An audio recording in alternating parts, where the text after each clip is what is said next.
this is very exciting. With Shae Marie, who is one of our critics, cohorts, and fellows, but more than that, she is BlackStage everything. She is an amazing human. She's just got so much great stuff going on. So before we get into the play, before we get into what you're doing here today at Broadway Con, let's talk about BlackStage everything. Yeah. A favorite tell topic. Me about. Oh, let me turn the thing on. They can hear you, but the podcast people, we want good sound for them. Great. All right. So, tell me about BlackStage everything. Why you started this platform, and what the mission and purpose is. Yeah, so, how far I gotta take it back? Well, first and foremost, I've been in theater the majority of my life, and it was a dream of mine. Like, I feel like every theater person's dream to graduate from school and then move to New York City and like try your hand at this thing, right? That's what all the artists ever want to do. So I did that, and I quickly saw that my dreams of being Audra McDonald, the plus size version, was going to be 0 to none very quickly. I mean, boop, hit you in the face quickly. I didn't go to many auditions because it wasn't at any point. You knew that they wanted a certain type of person and a look of a certain type of person, and I feel like the majority of the time when I was auditioning, it was just a waste of time.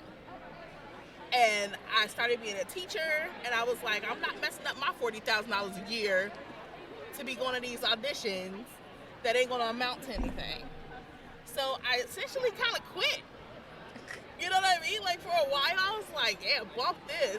Like, I had done some stage management work, but I wanted, hello. Hey, how are you?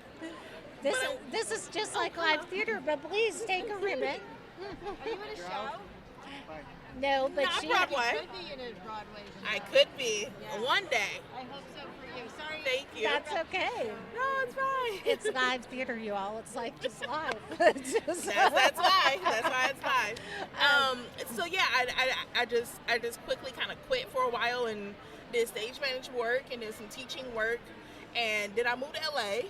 Things got weird, and I was teaching and doing stuff in LA, and then the pandemic happened, and everything shut down for me in one day, like everybody else's, and especially within the industry. And I moved back home to Chicago, and I had a whole bunch of time to figure out what was next. During that time, all theater makers everywhere, Black, went to Clubhouse. Black theater makers is what made Clubhouse. I don't think a lot of people want to admit that. No, and I saw not the Wiz, the Color Purple, the Wiz, yes, the Wiz. There were They all put on these Lion amazing Clubhouse Dreamgirls. productions. Yeah. Dreamgirls was huge. Yeah. I mean, literally the original Dreamgirl. Her name is right here in my mind. I can't Jennifer. get it. Not Jennifer. Starts with an S. It'll come to me. All but, right, but if you're one of the watching, original, comment. Right, please comment. Comment. But she joined the producing team of the audio version of Clubhouse during this time. Like, it was huge. It was everywhere. And Black theater professionals were the ones that made Clubhouse like cute. We were the ones that brought people to the app. If it was not for us, people still wouldn't know what Clubhouse was. Yep. And we got on Clubhouse and we created communities, and we read plays and we wrote plays and we performed plays, and it was a big deal. And so I was thinking, when everything shut down, I'm like, dang, how am I going to contribute to, bringing our industry back during this time? And so Clubhouse happened, and I said, ooh, this is my chance. So me and my co-founder, she lives in LA, we were talking about the industry one day, and she was like, it was a whole bunch of rooms on Clubhouse. It was like artist rooms, agent rooms, producer rooms, director rooms, and they were 24/7, never ending for like weeks at a time. And we noticed that there were no rooms for backstage people. None. Like nothing about stage managers, lighting designers, sound designers, like none of that was a thing. So we said, what if we figured out a way to not hunt but like find other black theater professionals and like in these different realms and then bring them on a show and ask them about what they do. So that's how kind of BSC came about, because it was like theater is so racist. We don't even know where each other is. You know what I mean? Like, and it's not many of us, and we still don't even know where we are. So we were like, we gotta look for these people. So we started DMing people and searching people and really diving into archives, and we found every single week we highlighted a career in theater. So the first one, of course, since both of us were stage managers, we had a black stage manager talk. Very successful. Next week it just went on. We started talking to music theater writers, black composers, black designers, black professors, theater professors. I mean, it just, every week it was something new. And I was like, wait, I think this can really be something. So early on in 2021, I think January or February, I just went on ahead and got an LLC and was like, let's make this something. And our first thought when making BlackStage everything was, we were tired of hearing the critique. We want to hire you guys. We don't know where to find you. That was like the biggest thing they would say, especially, whenever you ask them. And so we were like, well, let's create a database, like an all-encompassing database. Because at this time, everybody was making databases, right? Like the black hair and makeup people had a database. The black directors had a database. The black casting people had a database. And we were like, what if we put all those databases together, an all-encompassing database where you can be found by your occupation, like what you do in the industry, and location. And that's how BSE started. And we started to get a website, and then we quickly found out that starting a database was a lot of money. We're talking about like $10,000, $15,000 type of money. We didn't have that type of money because we was out of work like everybody else. So we ended up really focusing on the interviews and creating community. Because we were like, by the time we get to the point where we can get the database, we'll have this community, they'll sign up, and then they can add value to the database. So that was our reason behind it. And then it just kind of blossomed. It just kind of blew up. And we were like, whoa, what's happening here? And then people started coming to us trying to sell us pipe dreams about being produced and being part of the broadcast, the Broadway podcast network, and all these other things. And then they quickly took it away. Like as fast as they tried to give it to us, they took it away. So we were like, what is going on here? And one of the critiques that we got was, you're dreaming too big. They literally came to us and said, think of your dream panelists, design shows, right, where you have your dream panelists, and we'll help you get that. When we like put up the draft for who we wanted to talk to, and the themes that we wanted to discuss, they told us we were dreaming too big, and that we needed to focus on the people that we knew because we were dreaming too big. Can you believe that? So we said, all right, bet. And right after that, I want to say maybe 2 months after that, I DM'd Douglas Lyons, and that's when BSC really took off. So that's kind of like the Chicken and Biscuits, the playwright of Chicken and Biscuits, and now the one of the co-authors on forgive me, Douglas, if you listen to this, but I think it's called Straggle Rock on Apple TV, and a couple other TV projects that he's about to be on, and he's also a half of a composing team. I mean, he's everywhere. Chicken and Biscuits is being done like 10 times across the country right now. And if you are listening, Douglas, anybody that's connected to Douglas, I have an eternal gratefulness and thank you to Douglas, because he gave us a chance. He didn't know who we were, who I was, anything, and he showed up, and that came from a simple IG DM. So this is y'all, whoever's listening to this is your sign. If you like, I need to talk to somebody, but I'm scared, jump in their DMs. Don't even think about it. It works. And Douglas will tell you that the reason how he got Chicken and Biscuits on Broadway was because he jumped in a random Broadway producer's DM and ask them to read Chicken and Biscuits. So jumping in DMs is valuable, y'all. Oh my goodness Jump gracious. in IG DMs. I love that. Shoot your shot. I love that. You need to be a motivational speaker. You missed your calling. Okay. Shae for president. Okay. Of the Broadway League. Oh, yes. Andre was here yesterday. We had that conversation. I know y'all did. All right. So you have BlackStage everything. You relocate back to New York after the pandemic, Yeah. and you've been here finishing graduate school. Yeah. You've written this play, which is going to have a produced staged reading next week. This weekend. This weekend? Oh my gosh! So tell me a little bit about the play and the hopes for that piece. Yeah, man. Cool. Because I always want to start from the beginning, right? Because Yeah. you can't really talk about what's happening now without the beginning. Let's start at the So very when I beginning. when I first moved to New York in 2014, I was the stage manager of the first workshop of Good Grief. That was written by Ngozi Awanu, which a lot of people know was a very extremely talented playwright, poet, actress, etc. And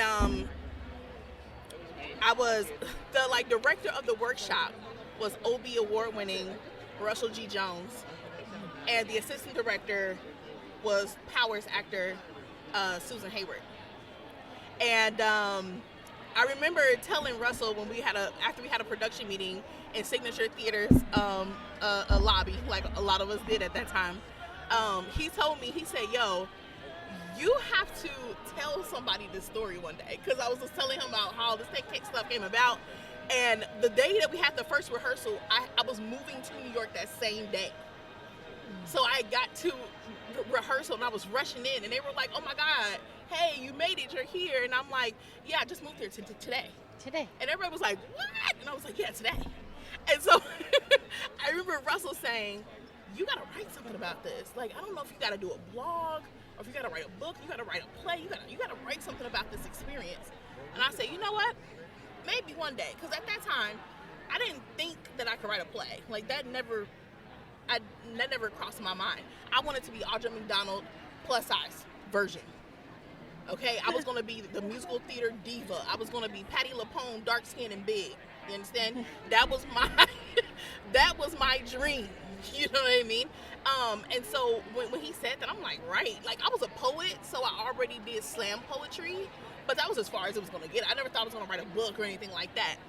And so fast forward, I moved to LA, and I'm in one of the darkest times of my life. Like, life just went to hell in LA. And I remember I'm sitting in the projects, it was called The Jungle, right in the middle of South LA, at my friend's house. No money, no way to get money, no job, no nothing. And I remember Russell's words. All of a sudden, his voice came to me, and it said, you gotta write something about this. You gotta write this down some type of way, some type of how. And I said, shit, I gotta write a play. Swear to God, that's how it happened. 2019, I started writing a play. I didn't know what the hell I was doing ever. I was just writing scenes that actually happened in my real life. And I just wrote them in scenes and just put it down. Before I knew it, I had 50 pages of scenes. And I was like, whoa, I think I got something here. So over that time, I've been refining, rewriting, visiting, taking things out, cutting, the writing process, y'all. It's all about the process. And I started my MFA program at St. Francis College. Woo, woo, go Terriers. In summer 2020. And I was the only playwright in my program. But I was a poet, so I did all the poetry stuff. And I was like, but I got this play though. And I think I can do something with this. I still didn't know what it was going to be. Back to Clubhouse, we had this group called Black Playwrights. And every Friday, we would join and talk for hours about playwrights and the industry and producing and what it means to put up our stories and stuff like that. And from that group, I met Osiris. But I didn't realize that I already knew Osiris, because we were back in Chicago in the Chicago theater scene but I wasn't doing Chicago theater. I was just like working and stuff. But I knew the scene because I'm a theater girl. Yeah. And I realized I met Osiris before. Osiris is another one of our cohorts. He's another one with cohorts and like one of my greatest friends. And I asked him, I said, hey, I have this play. Can you take a look at it? And after that, he became my playwriting coach. And I literally paid him to like help me revise my script. And then that's when it really started taking a turn and it started looking like a play. Because at first it was scenes. And so the reason behind the show was Toni Morrison always said, one of my favorite authors in the entire world, always said that if there's a book that you know haven't read, you have to be the one to write it. It's my favorite quote in the whole wide world. And so I thought about that quote and I thought about Russell G. Jones, and I said, you know what? I need to write the characters that I want to be. And then of course, you know, by then we knew who Issa Rae was, right? I was an Issa Rae friend a long time ago when she had Awkward Black Girl on YouTube, you know what I mean? So I was just like always inspired by her. You know, I was inspired by people like Ngozi that would write their own stuff and star in it. I was super inspired by Tyler Perry, you know, and I was like, maybe one day I'll write something where it'll be a plus-size black Shiro and I can play that Shiro. That was my thought process. So as the story started developing, I got more and more characters, and I was like, what if we saw not one, not two, not three, but 5 black fat women on the stage at the same time without anything in the play being about their size? Have you ever seen a show like that?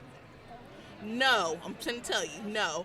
Motormouth Maybelle, one of her songs is literally called Big, Blonde, and Beautiful. Mama Morton, about her being big. Who else? That's really what, the only two? Yeah, pretty much. And then Effie clearly was turned down because she was fat. Yep.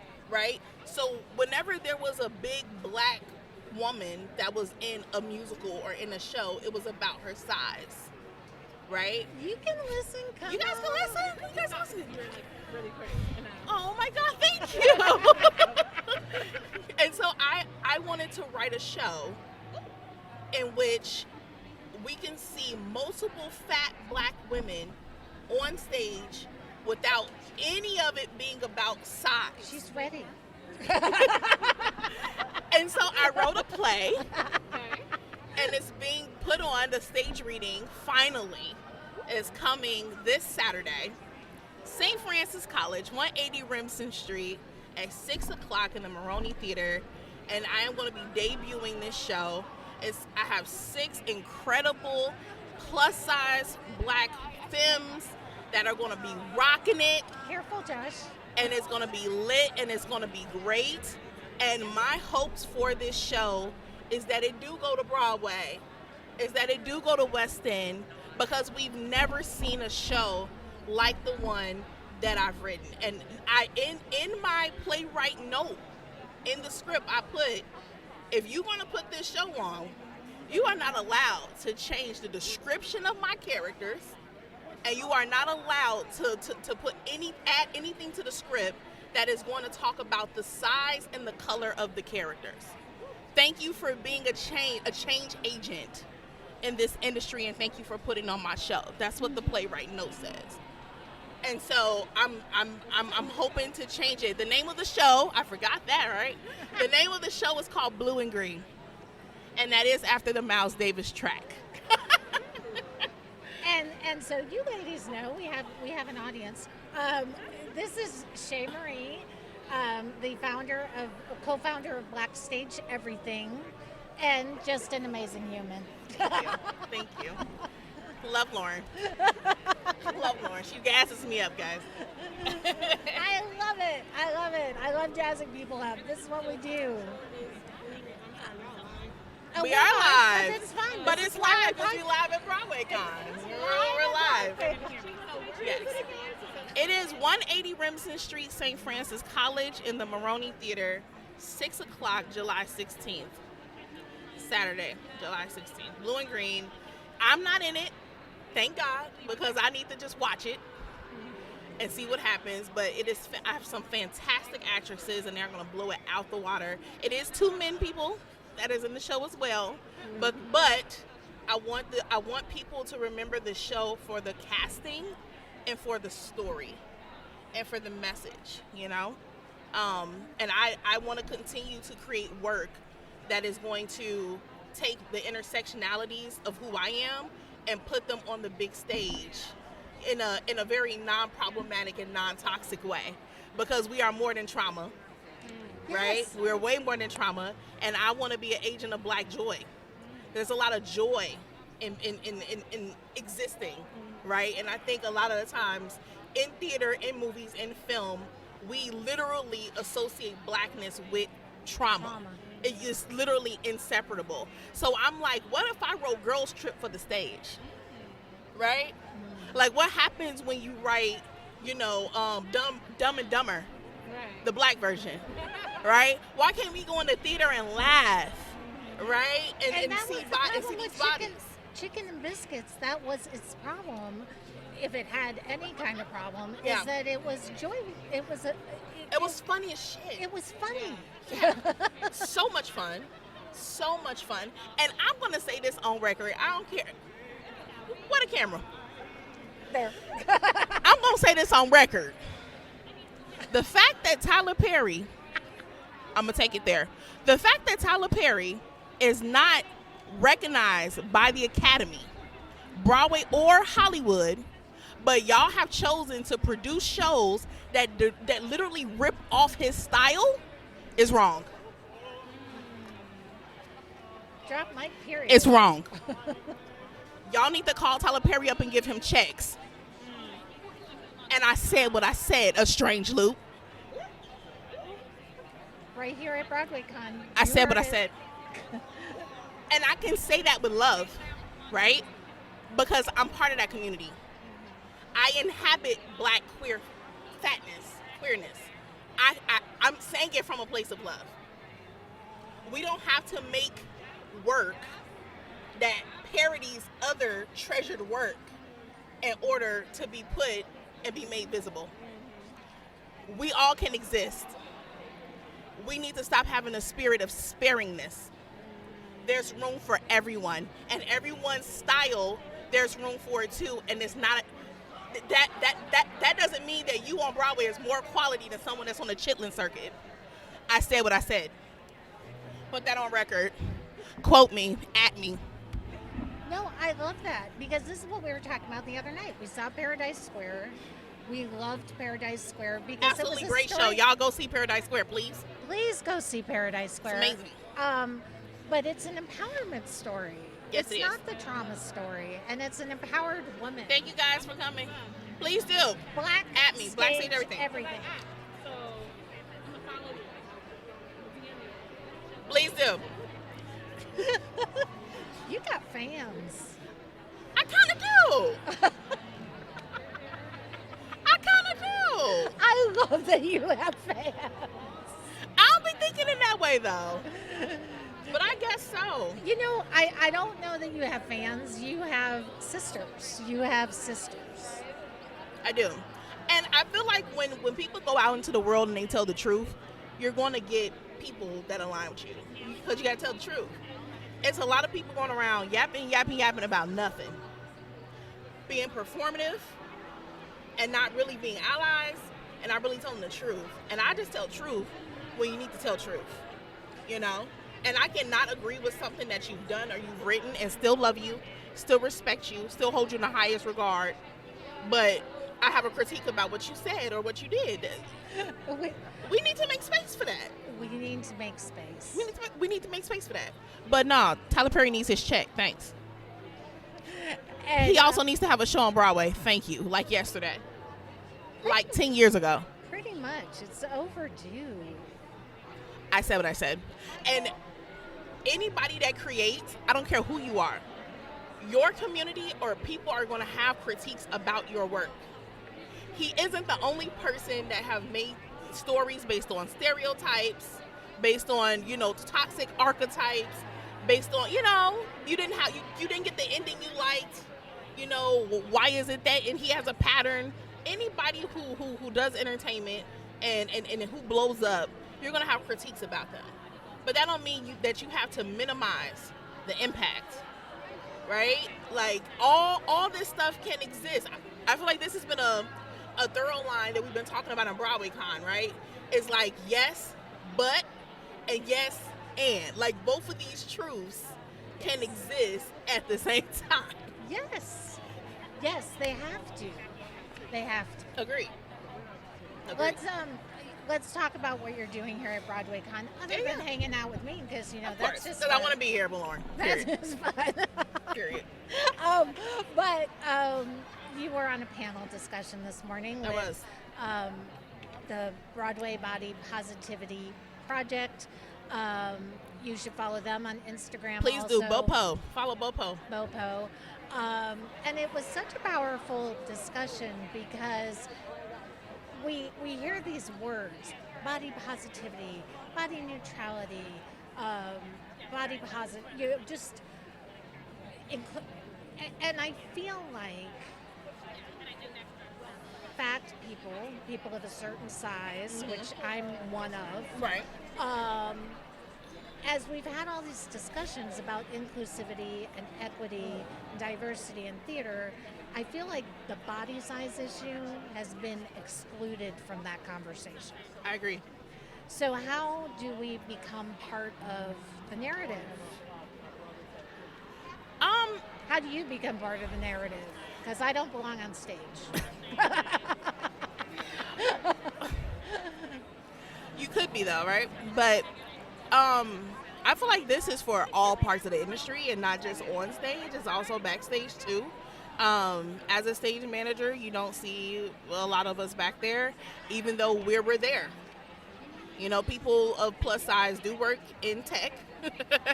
And we are there, and we're just as knowledgeable and capable as anyone else. What I have seen, though, I will say this. What I have seen, particularly on Broadway, is a change in at least ensembles. So I have been seeing more plus size people on a Broadway stage than I've ever seen before. I will say that. Back in 2014, 2017, you would never have seen 2 plus size women in a production of The Life. The Life? You would have never seen that. And I've seen a few shows now where they have at least one person, and they're dancers. We're talking about dancers, like Yes. professional, classically trained dancers. And so what that told me was, it's not that we never existed, it's you never gave us a chance. This was straight up, on purpose, exclusivity. That's what that told me. Because literally, just like they said in the mental health panel, the lady said, as soon as the pandemic eased up and everybody, everything let up and they were like, oh, we're going to open back up theater again, everybody just went back to work. How mysteriously did you go from no fatties to, oh, give me a couple fatties in 2 years? Where'd that come from? Because we've never had 8 black playwrights on Broadway at the same time in one season. So that means we exist. We have the work. We're qualified. But it was exclusivity on purpose. Yes, ma'am. That's what that told me. And so instead of being able to go see these shows and feeling the sense of pride, I felt like these mofos knew all this time. That's the sense I had. Yep. And it upset me. Because I'm like, I quit trying to be on stage years ago. Because I was like, they would never give me a chance. It took for the entire world to shut down and you had no other thing to do but listen. Yep. For you to say, oh, I remember the time that plus size dancer auditioned for such and such. Let me call them and put them in this show. Because that's what it was. Yeah. They have to go look in the archives and be like, because you don't forget people that stand out. I don't care what any casting people tell me. No. You, as a matter of fact, you remember them because you excluded them. Oh, said that on record. You remember them because you excluded them. You put them in a no-pal real quick. So you went through that no-pal, and you found those people, and they fucking showed you. Excuse me cursing. They showed you. I'm the same quality person that I was 2 years ago when I came to your audition. And now you're going to put me in the show because we're making a fuss about it. That's performative. Absolutely. That's is. performative. I can't tell you how many people have said that when they came back from the pandemic, they had weigh-ins. Yes, ma'am. They have to be weighed. Because the costume makers. The excuse is the costume. The costume. Talking about the costume. Like, like costume people didn't go to school for costume design. To sew. To sew. To let something out. To alter. Right? To add fabric. One of my good friends, Michael Harrell, a legendary, costume designer and sewer and stitcher. He was like, oh, we could have always done that. Yeah. They just didn't hire the people that we could have done it for. Right? So all this to say, I'm seeing more body inclusivity now, but it's a silent recognition. It's more so like, just come see the show and you'll see. But it's not a, hey guys, look. Like, you're not going to see, like, there was a picture of the 7 or 8 black playwrights that was on Broadway, right? They had a whole little thing for them. They gave them a picture. It was all big. They will never do that for the plus-size people on Broadway. They're not going to say, hey, welcome, plus-size people on Broadway. They're just going to say, okay, let's hire some fatties so we can shut them up. And it's good and bad sides to everything, right? Like, it's good because we don't need special recognition to just do your job. Just do your job. But it's also like, people need to know that this is happening. So the other night when we saw Paradise Square, we saw that incredible performance by Joaquina. Otherworldly. Otherworldly. I've been practicing in my shower ever since. I'm like, I'm going to get that Let It Burn note, and I'm going to get it. Ooh, I'm going to take vocal lessons to get that song. I'm going to do it. But afterwards, we met her at the stage door. We did. And I'm so lucky, y'all. You spoke to her about how much her Tony win meant to you and so many others. So can you talk about that? Because I think we always say representation is on stage is so important, but nobody really understands what that actually means. Yeah. I don't want to get teary-eyed and emotional with you guys. You're not going to cry this I'm not going to cry because first and foremost, my makeup is perfect. I'm not messing up my makeup playing with you, Lauren. No. I was able to meet the incredible Joaquina Kulango. I'm terrible at pronunciation. Calls her JK. I call her JK. Not the Roland. Don't confuse her. Don't confuse her. But no, I was able to, just tell her that. I don't remember what I said verbatim because that was an emotional moment for me. But I just remember saying something about all the little black girls that watched her win, and that's going to be able to roll that footage back on YouTube and be able to see her incredible herstory making performance. Herstory performance. And be able to see her win and being presented with her award with her other black equally legendary in the field friends. That's going to change some things for a lot of minds of theater kids that are going to come up in this new next generation and shake shit up. I hope so. And I didn't have that when I grew up. The only people I knew was Jennifer Holliday. And then when Jennifer Hudson came out, she only did Dreamgirls, but she did the movie.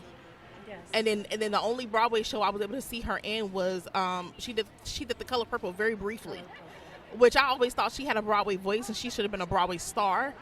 But I guess, movies and stuff pay more. But those were like my only ones. That's it. That was only like black. I mean, of course we had like, Audra, and LaShanze. but they didn't look like me. You know what I mean? But all that to say, we have more examples now of Black women having a trajectory where they can dream and then dream to Broadway. And, seeing her win is going to change those minds. Seeing that powerful performance is going to change the minds of a lot of little Black girls. And, you never know who you're going to touch. You never know who's watching. And that's kind of what I just wanted to iterate to her without just being like, I'm so honored. But, it's just like, we were watching you. Yeah. We were watching. We were there to witness. And what you're doing here is magic. And we're watching your magic. And her story. And her story. And it's like, thank you for existing. Thank you for persevering. Because I'm sure her story is crazy. A lot of our stories in this industry is insane. What we had to give. Oh, it's so funny. I feel it all over me. I was out with Trevor of Black Boys Do Theater. Shout out to Trevor, doing incredible work. Shout out to Renee from Black Girls Do Theater. And we went out yesterday, and we went to the Fight Next Time Festival. And afterward, we went to the Lincoln Center and like was seeing some stuff with them. And then we went to just get some ice cream and talk about the journey. And the stuff that we revealed to each other, this was our first time meeting. But the stuff that we revealed to each other that we had to sacrifice in order to be in this industry would make a nun be like, what is going on? Like the stuff we've had to do and the stuff we've had to let go of and sacrifice and put to the side and oh my God, are you talking about heartbreaking stuff? We were both like holding space for each other and being like, we can't quit because we've sacrificed everything to be here.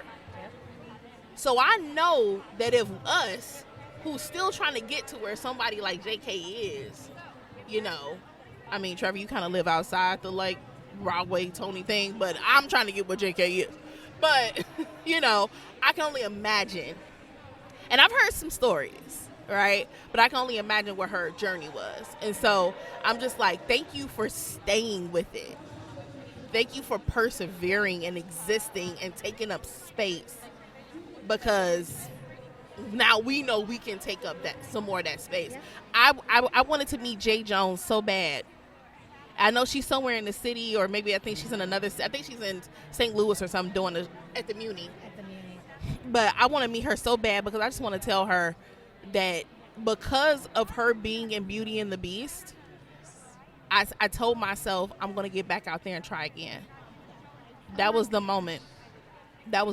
When I saw her in that dress that they talked about at the panel earlier, I was like, maybe I need to get back out there and try again. And so you just never know who's watching. You never know whose life you're saving. You're never, knowing who you're inspiring. And so it really is important to just keep going because you just never know who life you're going to save next. I love that so much. All right, so I'm going to probably just cut it off for the podcast there, but I do want to talk about our cohorts. Yeah. So in January, Beltline to Broadway, Juan Isler and I had a conversation about the need for more critics of color and why there weren't more critics of color. And Juan said, we are just going to have to recruit them and nurture them and mentor them and teach them ourselves. And so we took a leap and we put out a call for emerging writers, thinking we would just get North Carolina writers, but that didn't happen. Yeah. We got Shae amplified the signal, and we got writers from everywhere, including Shae. And we have been meeting almost weekly up until the last month or so, and had some workshops and had a whole lot of networking Sunday sessions where you all have had opportunities to talk to industry people. Incredible people. So what, as the cohort meant, and I feel like although in my head I thought you were all going to be theater critics, none of you are going to be theater critics. You're all going to do bigger and better things than that. I mean, wait, what's the question? So talk about, well, why don't we talk about this first? Now you're in New York. There aren't very many, if any, theater critics of color. There's like 8 in the country, I think, in one of the workshops we were told. Why is that? Why? I have my theories based on feedback I've gotten, Yeah. but why? Why don't? That's a loaded question, but I think number one, the education system is so skewed, man. Right? Like you pay all this money to go to art school, and they don't teach you jack. They got you sitting around on the floor studying some long Russian dude named, method of acting, and then you go home, right? And like you don't learn anything about the industry at all. A lot of these programs is all conservatory practice based, and there's nothing about business. There's nothing about the environment. It's nothing about, you know what I mean? You don't learn anything. You graduate and you're like, wait, what did I learn? I know that was what it was for me. I was like, what the hell? I had to learn all of my stuff in person. I had to learn them lessons, hard lessons, and like from practice and being here and making the moves. I think a lot of it has to do with education and accessibility. People just don't know you can do it. I don't know anybody when I was younger talking about being a theater critic. But you read criticism though. That was the crazy part. Yes. Like if you were in, because people don't understand. Theater people are a bunch of smart nerds. We all went to school. Yep. We all went to school. We all read. Like we're a very smart bunch, And but the gatekeeping is so real that you don't even get access to knowing what different types of theater careers there are out there, or you don't get suggestions about tools that you can add to your arsenal to become more of a dynamic theater whatever. Had I would have learned about being a theater critic in undergrad, that would have changed my life in some type of way. But you just don't learn about it. You don't learn about being a stage manager in undergrad. You don't learn about, theater journalism. Theater journalism was... Arts journalism. Yep. I was like, what? And then people started telling me, like, you're a theater journalist. And I was like, am I? And they were like, you interview people. Like, you write about theater. You influence people. You're a theater influencer, too. I'm like, whoa. Y'all putting these things on me. But in reality, that is what I am, right? And so I think it's so far removed from you that even if you're doing it, you don't know you're doing it. And that's because of you just not knowing. You don't have access to the information.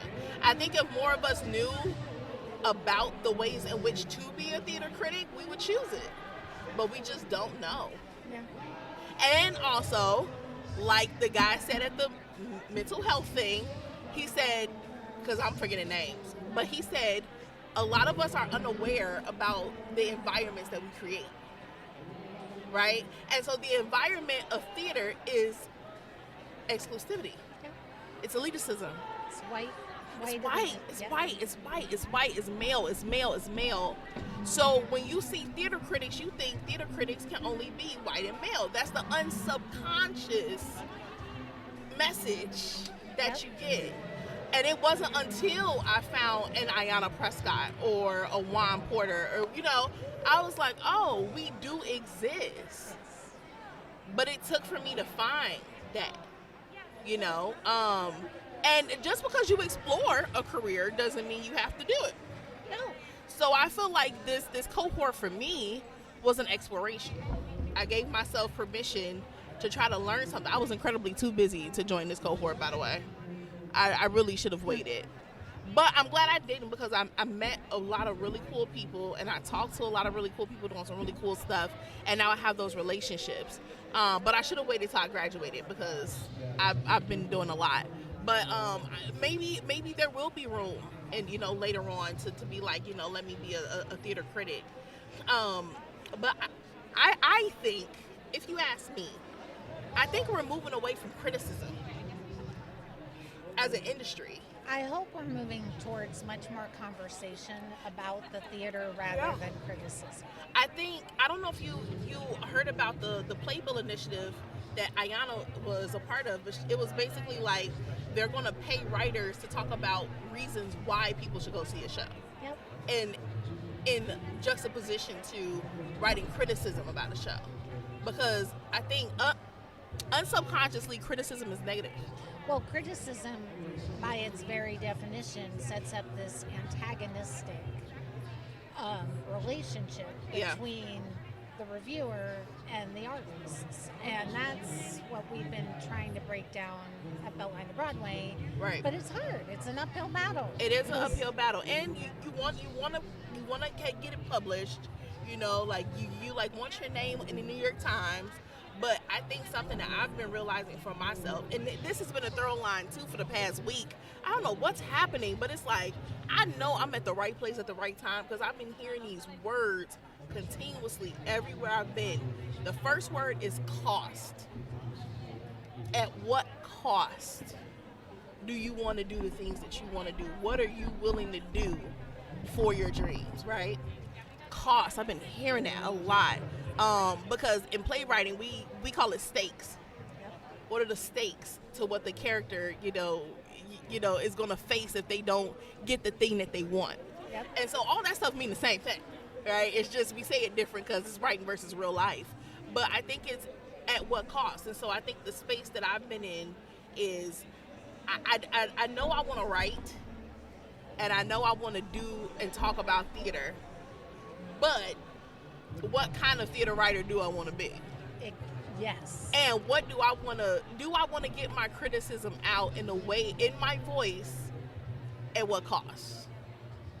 And I think that right now that's just not something, criticism is just not something that I'm focusing on because I'm trying to write the new generation of characters onto the stage. And so I feel like I'm more interested in trying to figure out a neutral way to celebrate the work that people are doing instead of criticizing it. Amen to that. You know what I mean? Absolutely. Yeah, so I appreciate criticism. I read it faithfully. Just because I'm not writing it don't mean I don't read it. I respect it, but I just think for me, I would rather work on creating and breaking down barriers than to critique the hard work of these people putting their blood, sweat, and tears on these stages every night. Those performers in the mental health talk were just talking about, their 5-show weekend and how it's inhumane and how, they're tired, but they love what they do. Right. And it's a sense of you're lucky to be here that they have to deal with, and so it's like they're scared to bring up their concerns because they can be replaced, right? And so it's like you have all this shit going on, and I'm like, and then on top of that, you gonna want to hear my critique? Nah. Either go to the show or don't, but encourage people to come to the show. That's kind of just where I'm at. Buy a ticket. Buy a ticket, y'all. It don't matter what I have to say about it.